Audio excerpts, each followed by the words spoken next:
Hello YouTubers, welcome to my professional video studio. As you can see, a old bed sheet stuck over god awful tablecloth. I'm here to show you 2 or 3 videos on the Scheppach PL55 rail or plunge saw. This has been my workhorse for many years and I've grown attached to it. There's no two ways about it. The Festool, other brands are better saws.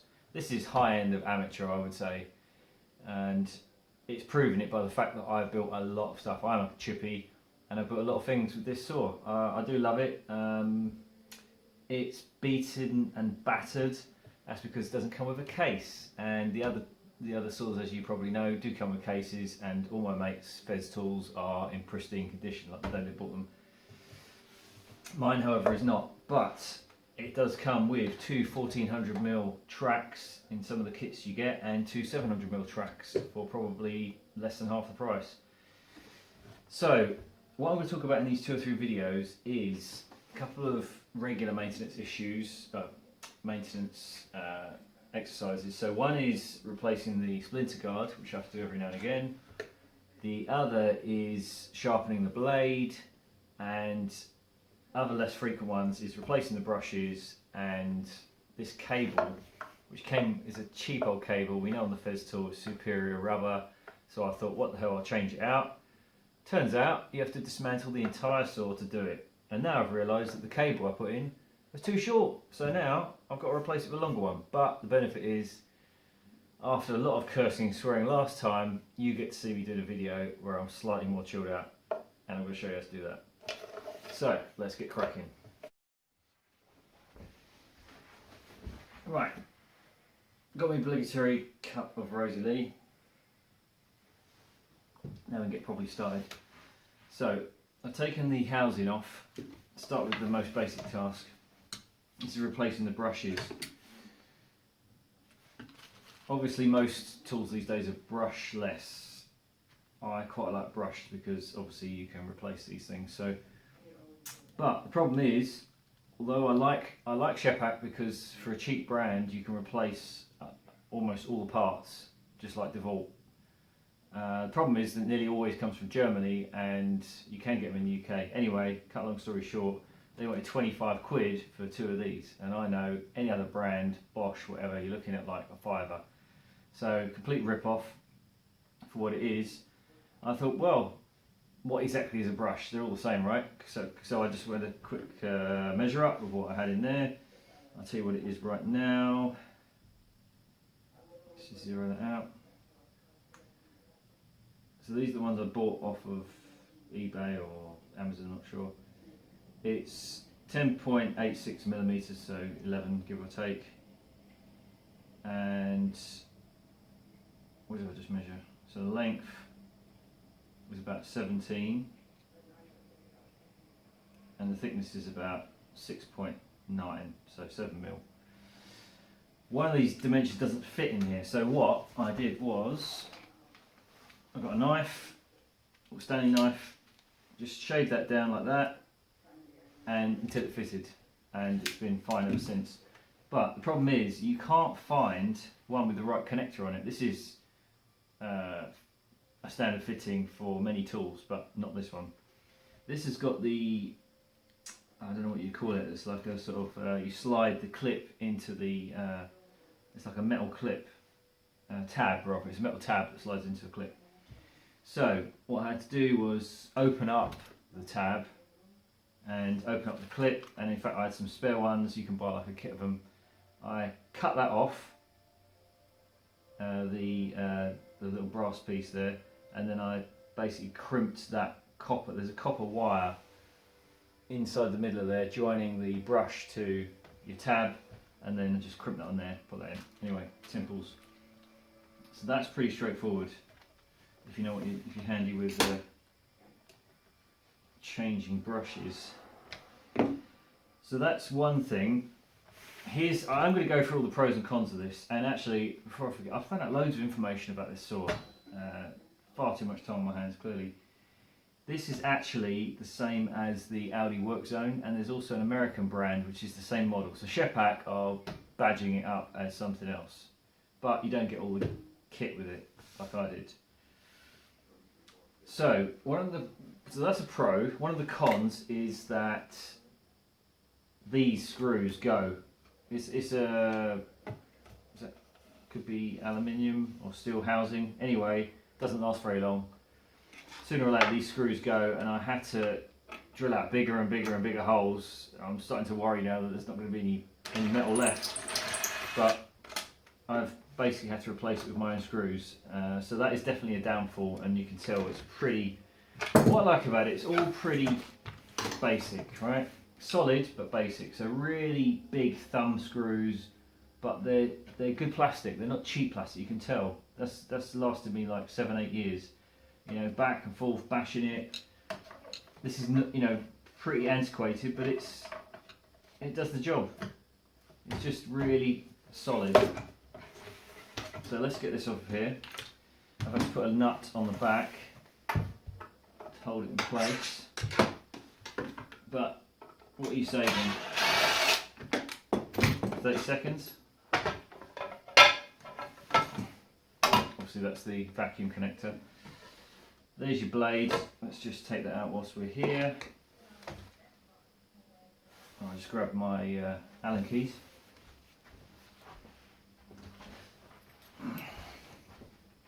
So it's 5mm, I believe. One thing you have to really watch out for, I mean if you're a chippy, you should already know this, but it's the different thicknesses of these blades, which is a pain in the backside. You end up having to put little shims in just so you can use the blade, sorry, otherwise it keeps on slipping. I guess there's a reason to cut in different materials, different speeds and things. So that's pretty basic, just a Allen headed bolt there. So next step, let's have a little tidy away of this.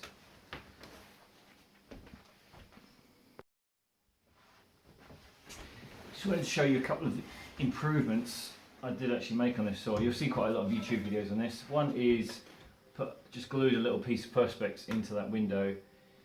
It just will never have the suction capability of like a Fez tool or other saw, but that does help a little bit. And the other thing is the spring, which was I think way too, I can't remember if it was too stiff or too soft, but I replaced the spring, which is super easy to do. Just got a little plastic clip in there you undo. Just got to get the right diameter, obviously. So that's that. You have to bear with me. Hopefully I can do some speeding up in the video. Just take all these screws out. Just got a little collector tray there. Very important. And you're probably going to find it rather amusing because I think it's highly unlikely I'm going to remember how this all goes together. So I vaguely remember doing this. Get that out, that out.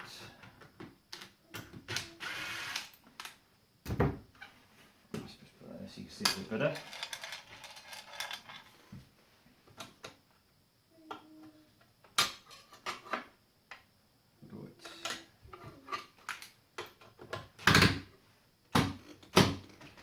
Don't think that one needs to come off, maybe.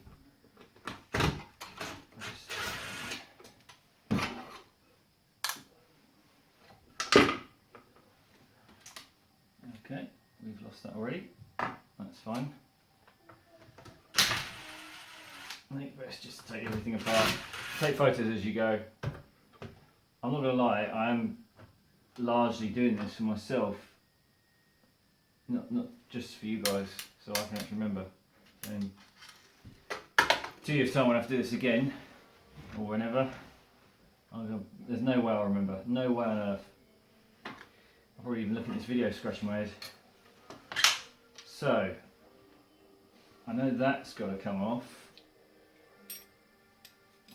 That little lever there. All fun and games. Like I say, probably doing it in completely the wrong order, but I just know I had to do all this.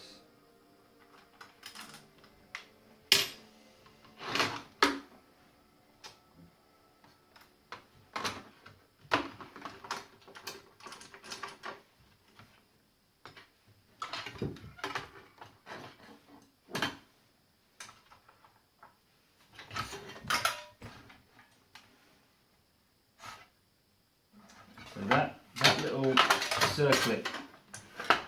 circlet there needs to come out without pinging across the room.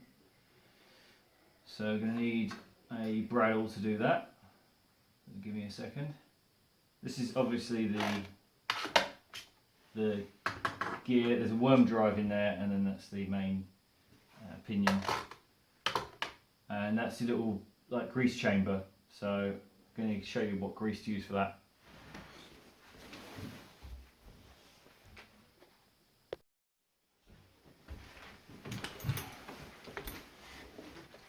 So you kind of have to prise that off and lever it up at the same time, or you could just use a proper circlip pliers. I just don't happen to own any. Put that in the tray.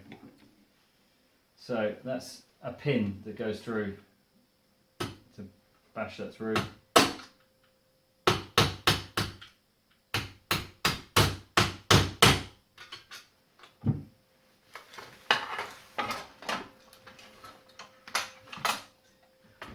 And there you have it. And on the other side you've got another circlip holding it in place. So let's just continue to bash that through until we knock it out. There we go.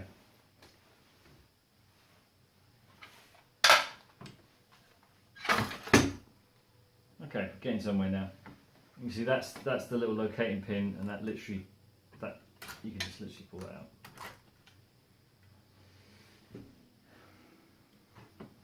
Now I'm going to start taking I probably didn't have to undo that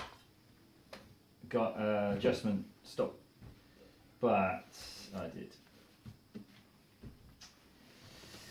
I'm in a wee bit of a rush because I'm going to be using this tomorrow. As I said, it's my money maker, and all in the interest of fame, if I don't get this back together, I am a little bit buggered.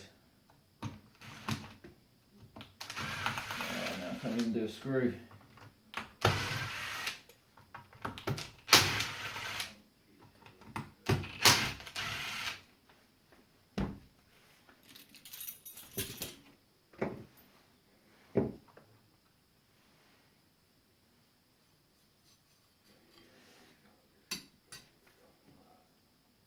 That is obviously where the gear goes in.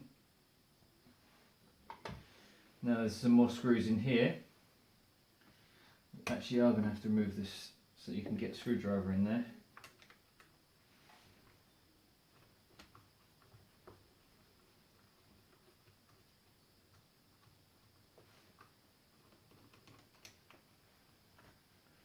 So I did not open this for like 6 years, and it was definitely starting to suffer a little bit. I'm just going to grab the grease.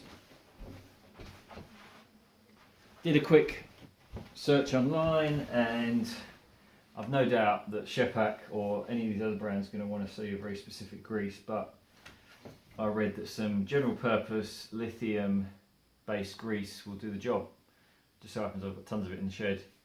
LM Castrol. You can just get a look of what it's like, that sort of stuff. It's probably not the perfect grease for the job, but I've been using it for quite a few weeks now.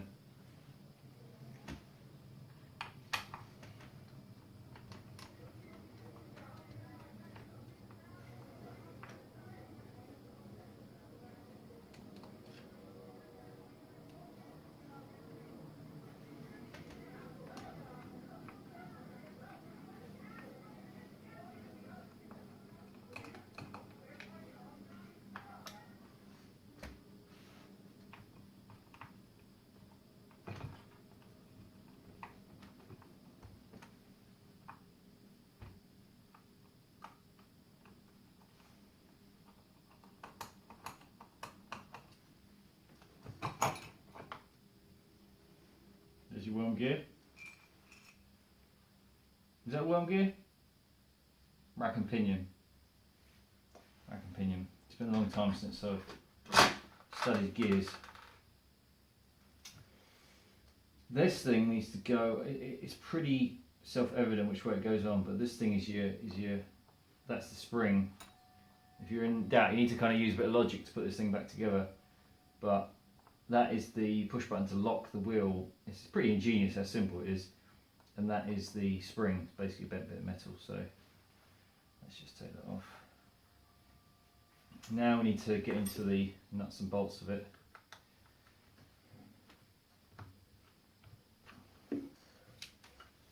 Can't reach all these screws. What was my life like before an impact driver? Very slow, I'd imagine. Yeah. Get that one out. Yeah. I'm going to get that one out.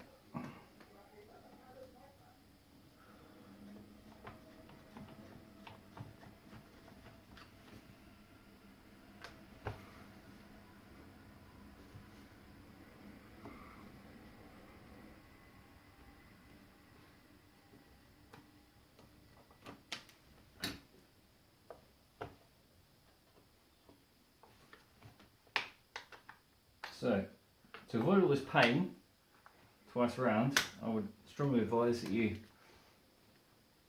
buy the longest cable you possibly want and then cut it down on the plug end if you realise it's too long. Don't be a muppet like me.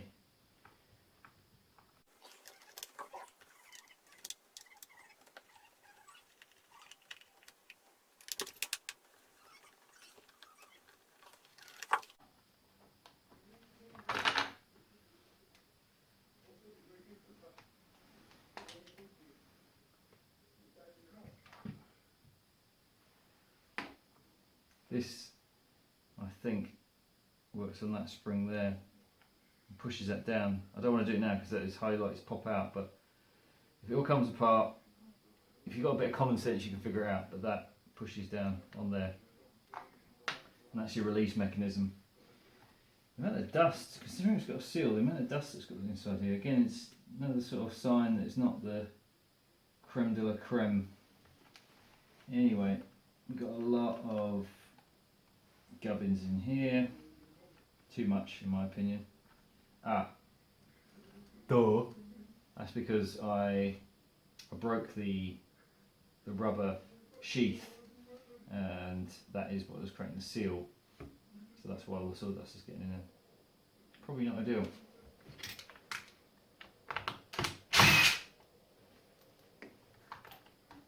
Just taking the cable clamp off.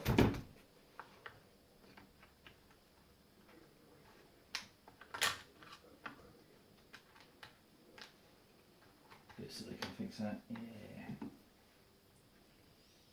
So we've got cable. Just going to take the plug off.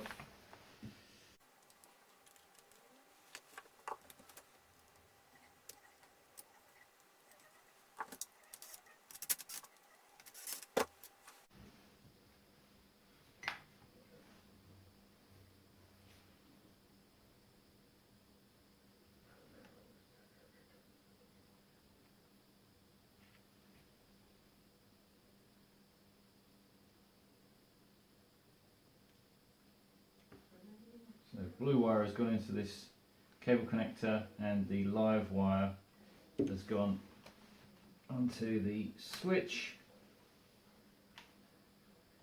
lab.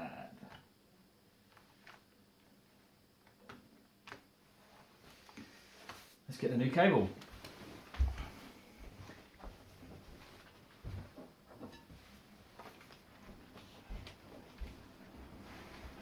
What size cable do you ask? 1mm. Ask my Sparky mate. That should do the trick. So, measure up to the old one.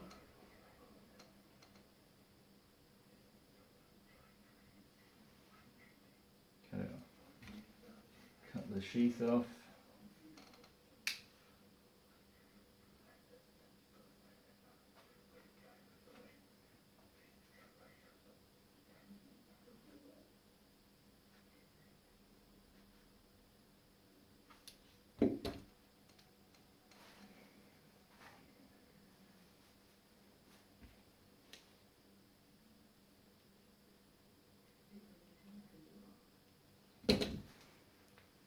You wouldn't think I have a set of sheath pullers, would you? But I do. And not even that far away, but will I bother? No, I'll strung along. Potentially cutting into my cable. But what do you do if you don't have any sheath pullers? That is the question. I like to keep my skills up. Okay.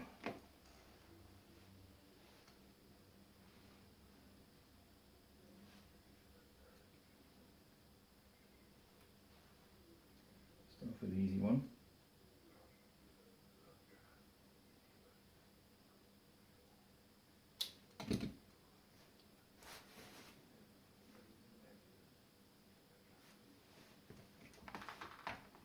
I'll keep my little gadget. I'll cut that off in a minute.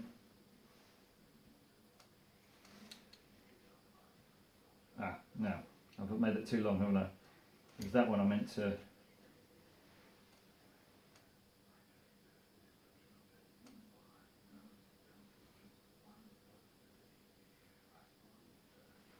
don't think you need much.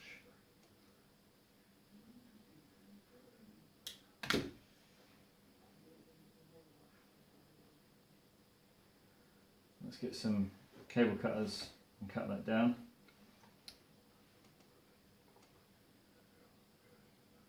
Pliers, that's what I've got to hand.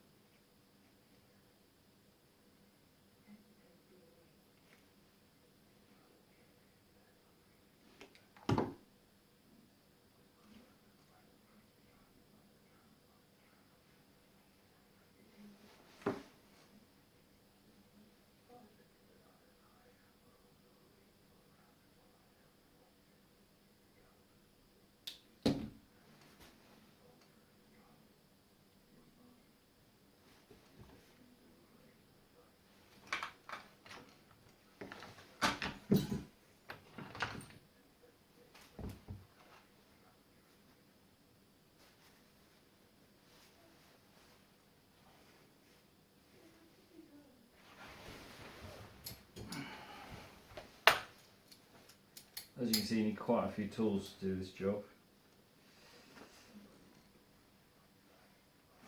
Is that coming off? Oh, definitely need some soap on that one.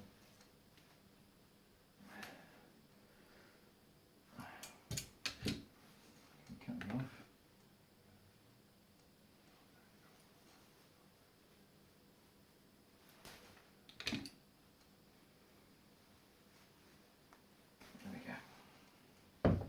Should go on this one a bit easier.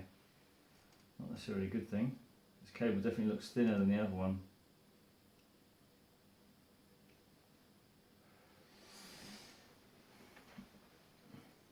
Anyway, I'm going to give that a quick clean up and then reattach this and come back to you.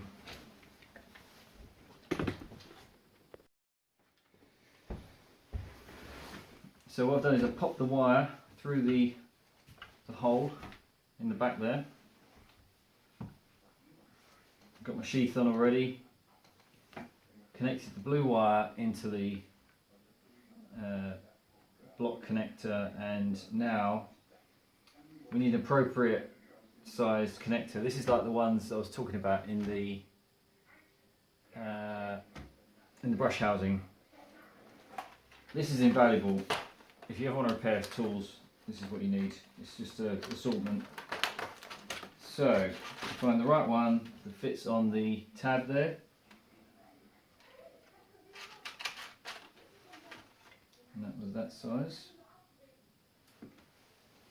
check before I go wasting time. Yeah, that's going to fit on there. And then all we do is just crimp that onto there.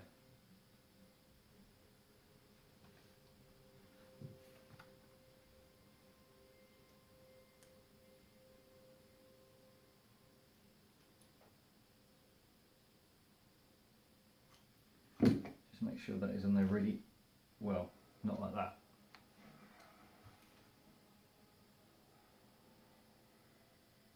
This is one thing you do not want to come off. Imagine going through all this again.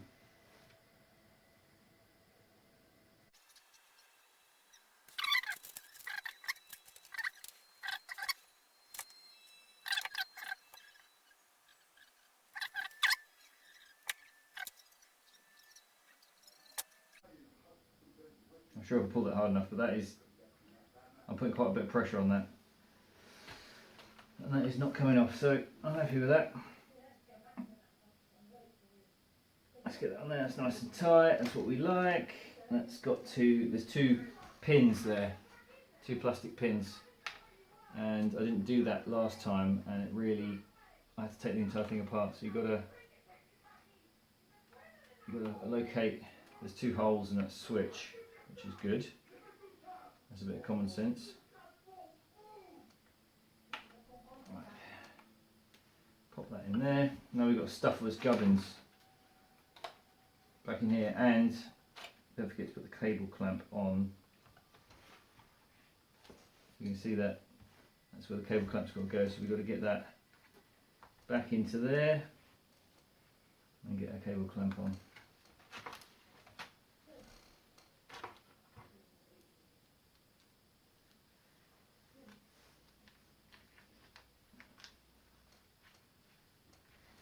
I have to turn away, but I'm just trying to imagine in your mind's eye what I'm doing.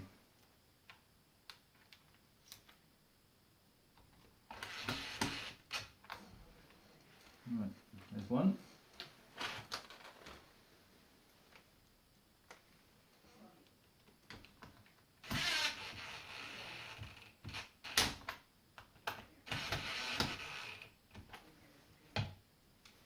Let's push it through a bit further. I don't want it clamping on the actual cable. I want it clamping on the housing, the rubber housing.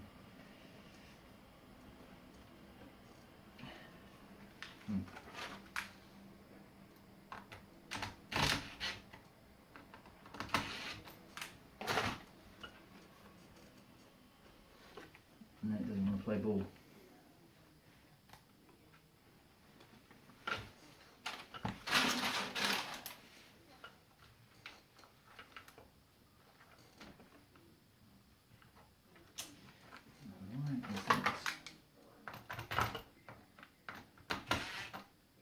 Out of time. Okay, right, don't make that mistake. Just, I know my switch has come out, make sure that is back. Anyway, just make sure plenty of that, of the rubber is sticking through the clamp. That was a pain in the proverbial, to say the least.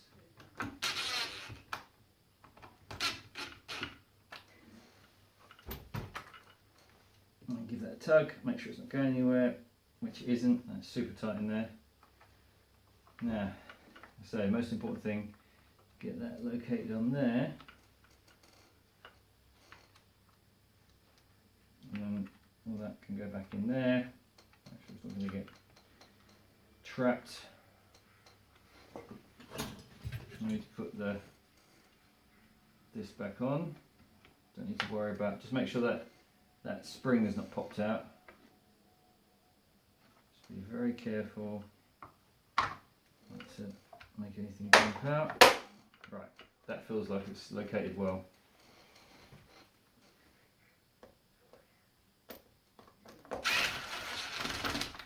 Oh, I spent ages, this is one thing, don't waste your time doing, is like trying to get this sort of balance in here before I assemble it all back. This goes in afterwards, so don't worry about that.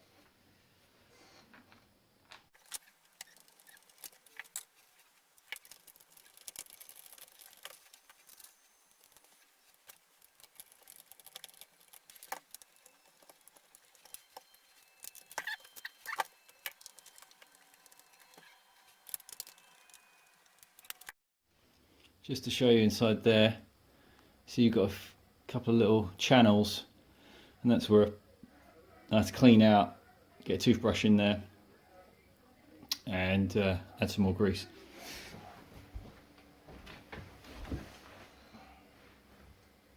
So that goes into through the bearing on the back of the bearing, which I also cleaned out. Right, that goes on one way only. Just pop in the 4 screws into the corners. It's reverse of what we did before.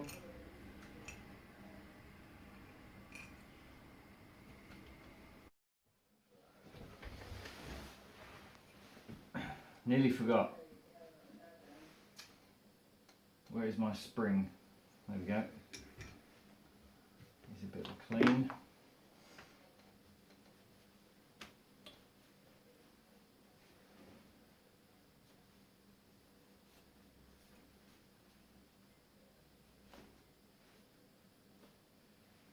It's got some serious gunk on it.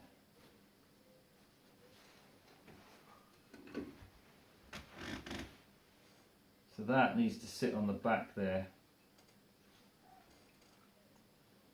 And that, it'll only sit nicely one way, so you'll know when it's properly on. That's the way it's meant to be, and then that's the button. So I know, and there's a slot there, so I know that it's got to go sit like that.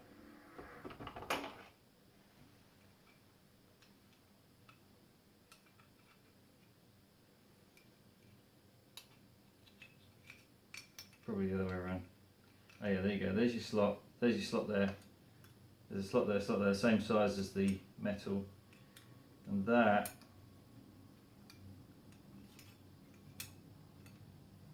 okay, that's it there. Those 2 sides of the spring. So it sits in that slot there, and to know which way around it goes, it sits nicely where those 2 tabs of the spring sit on there, so that when you press it, it acts like a spring, and you know you've got it right. Okay. Back in the bearing. We'll go around till, yep, that's located in. Press check my button is working. It's springing back and forth. That's all it does for now. Okay, now we can put the screws in.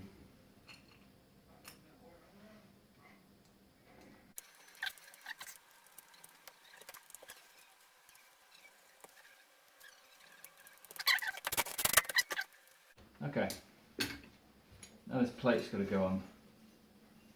That needs a bit of a clean. Again, just use a bit of common sense. It only goes on one way, so you know, the 4 screws are left here, didn't I? Always do the opposites.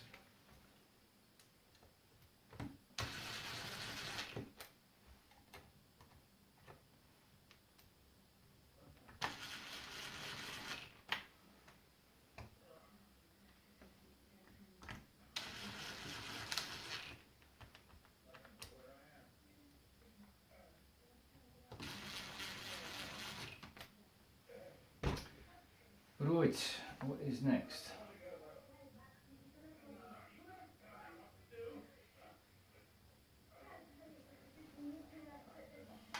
I believe it will be this and the pin. So that part there obviously sits there.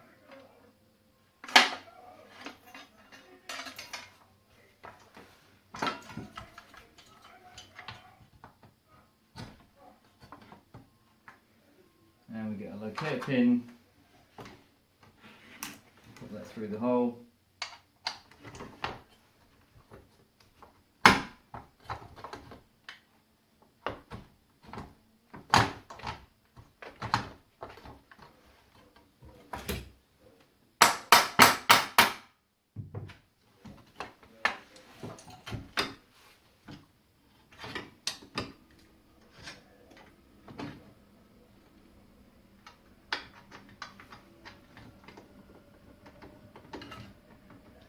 See what I'm doing now? Trying to locate that pin in the hole.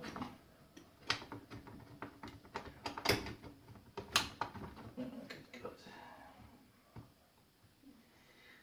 I do actually need to get on with stuff.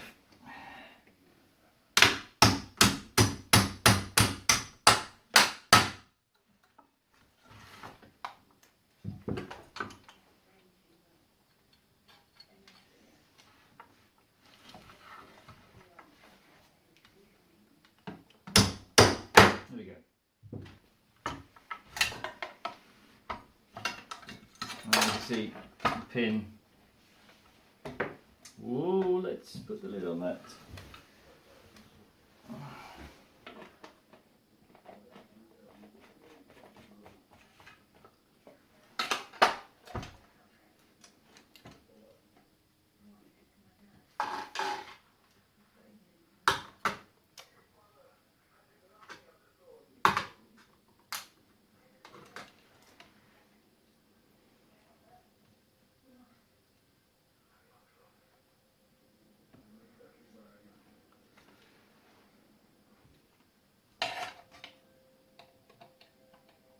This is where it can ping off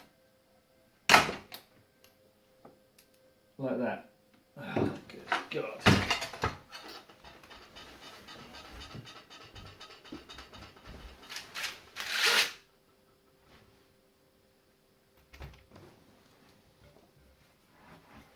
And drop down here.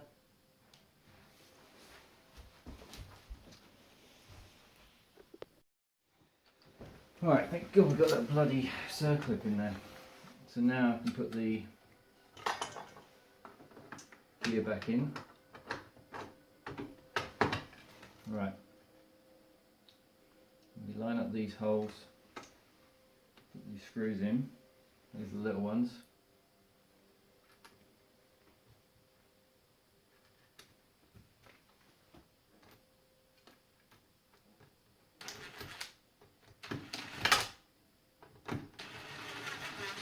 It's been a long day.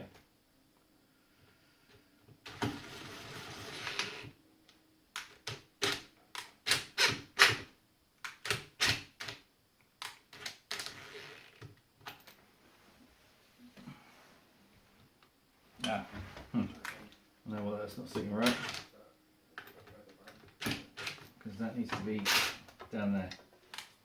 That plate was stopping it sitting properly.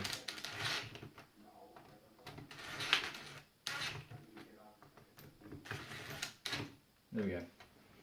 It's sitting properly in there now. Okay.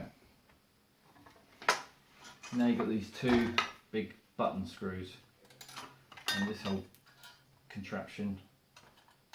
So that's your riving knife.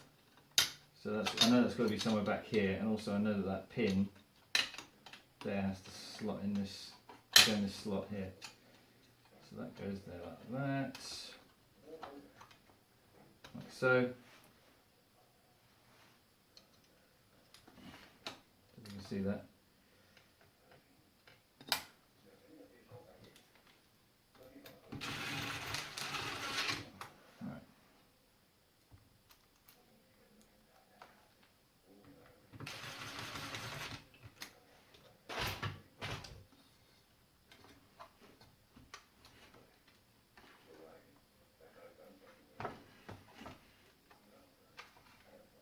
Make sure that I can all move.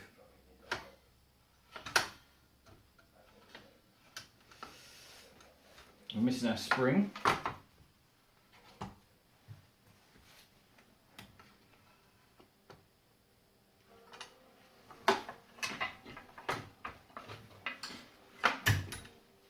Can you see that? That hole in there? There's a little slot in there, like a little, same shape as that.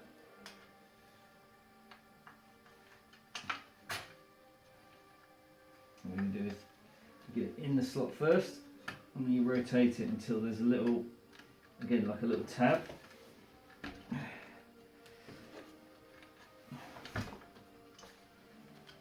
Sorry you can't quite see this, but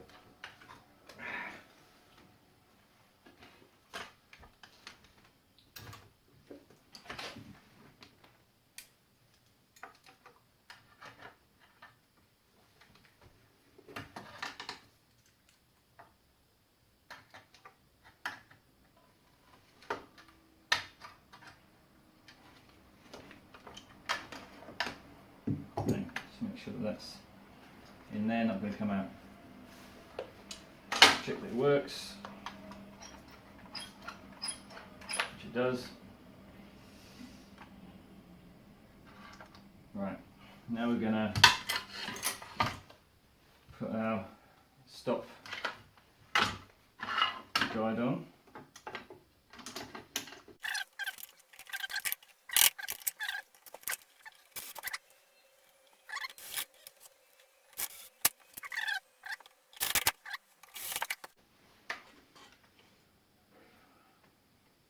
What's left?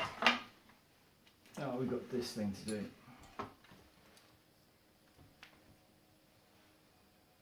So I think fortunately it's pretty easy. So poke it in there quite high. Let's see if it works first time.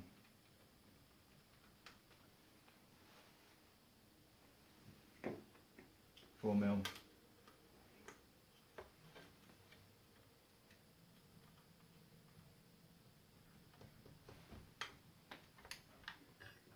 Nice.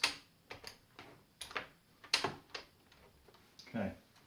I faffed around it so long, probably just been an idiot. Worried that it wasn't catching on that spring inside, whereas you literally just pop it in and it will work. Okay, let's lock all that in place.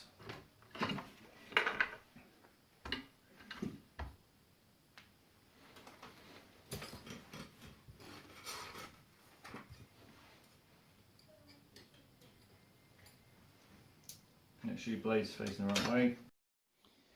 Well, the battery ran out. I don't need to show anything else. I literally just put the cover back on, put the blade back on. All I need to show you is that it works.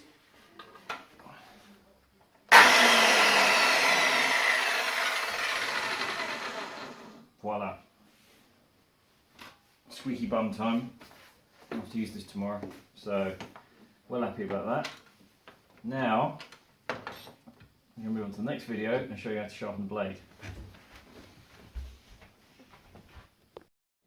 Right, so the pièce de résistance and a dog.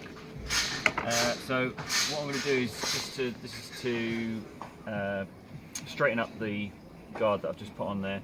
So I've just set it to about 3-4 mil, and I'm literally just going to cut through the plastic guard.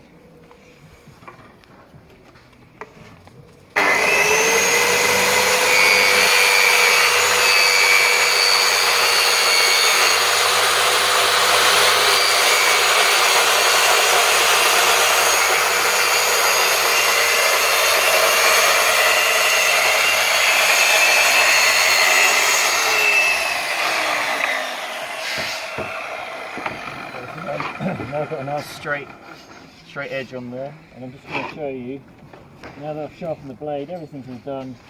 I'm just going to show you the quality of cut. I'll cut through this bit of MDF. Put a nice cut in there.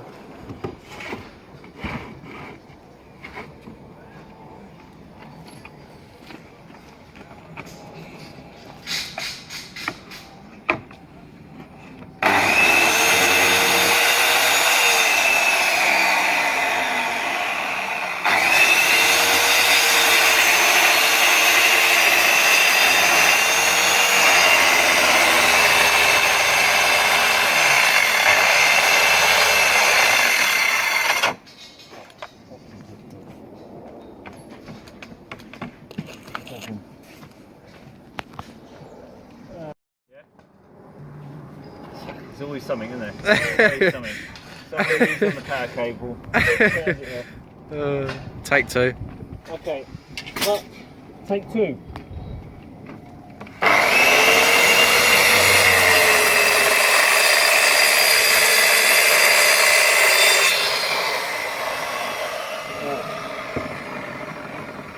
Have a look at that. It's not too bad, not too bad. I wouldn't say I'll do much better on any other saw. I had to restart the cut there, so I've got a bit of a... But just a little bit of sanding on that, There's no burn marks, so I'm quite happy with that. Yeah, alright, we're getting bored of it now. Whoosh. Alright, that's it. Yeah. There's always something, isn't there? There's always something. Somebody's on the power cable. Turns it off. Take two. Okay, cut. Take two.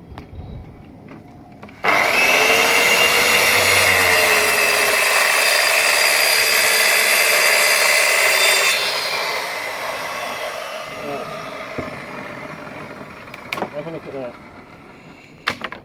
It's not too bad, not too bad. I wouldn't say I'll do much better on any other saw. I had to restart the cut there, so I've got a bit of a... But just a little bit of sanding on that. There's no burn marks, so I'm quite happy with that. Yeah, alright, we're getting bored of it now. Whoosh. Alright, that's it.